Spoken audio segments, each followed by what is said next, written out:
নমস্কাৰ বন্ধুসকল, স্বাগতম জনাইছোঁ মোৰ অন্য এটা ভিডিঅ'লৈ। তো আজি ভিডিঅ'টো মজা হ'বলৈ গৈ আছে, শেষলৈকে চাই থাকিব, স্কিপ নকৰাকৈ। একদম মানে জবৰদস্ত হ'ব গৈ আছে, চাই ভাল পাব মানে। বৰ্তমান মই বগৈ গছৰ ওপৰত থিয় আছোঁ, দেখিব পাইছে ইয়াৰ তলত এতিয়া বগৈ খাব পাইছোঁ। ইয়াৰ বগৰী দেখিব পাইছে, এই বগৰী বগৰী খাই আছোঁ।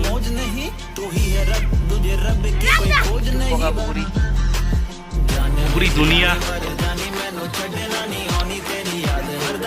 এই বগৰী খোৱা টিম এইফালে গ'লে এয়া আমাৰ গগৈদা I'm a hunter, tracks in the snow and I'm friends with the cobra.